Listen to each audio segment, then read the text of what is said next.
Hey everyone, we're going to do a quick rundown of the GPS units we have on our rental boats. They're Lowrance HDS9 full touchscreen units. This is just the startup screen. I already powered it up. So there's a warning here. All you have to do is hit accept.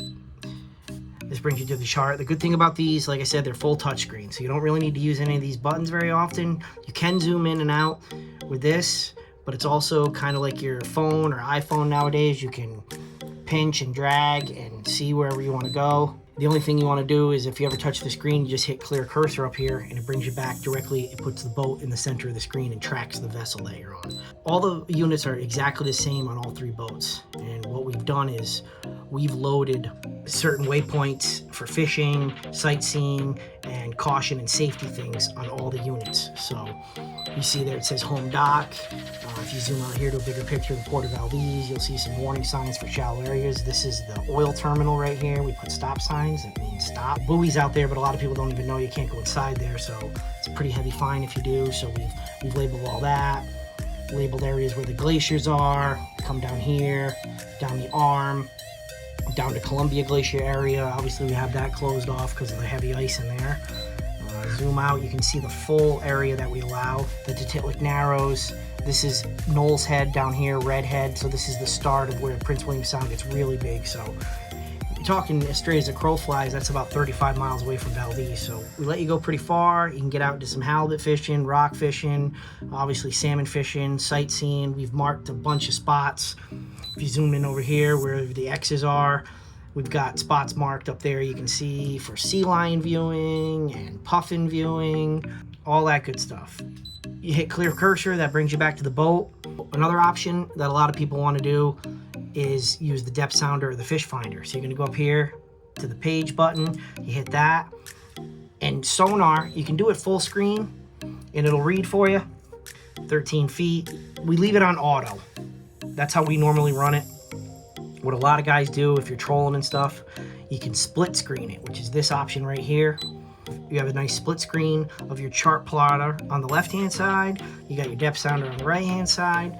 Sometimes you can change the depth if you'd like. If say you're in 400, 500, 600 feet of water, but you only care about the top 100 feet, you can choose so it'll only read, the top 100 feet of the water column for you.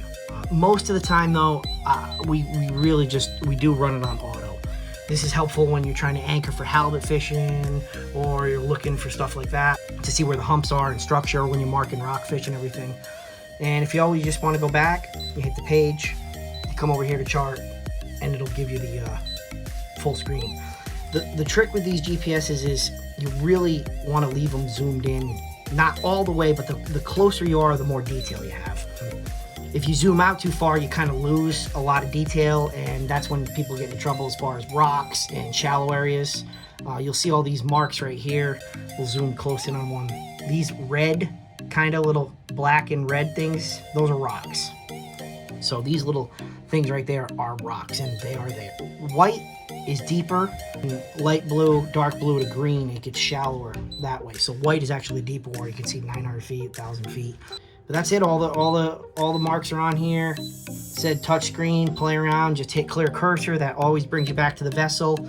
Boom. The blue line is obviously your heading line. Right now we're just sitting at the dock, so it's not really doing much, but that's your heading line. That's the way you're pointed. Let's zoom out here. A couple more features.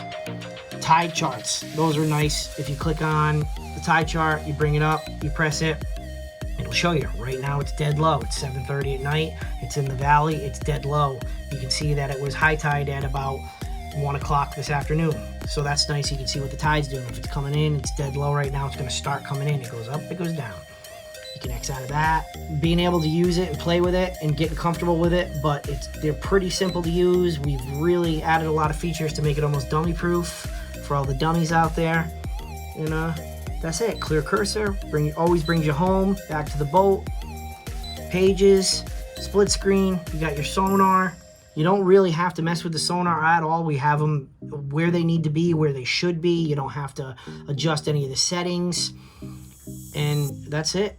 They're nice little units.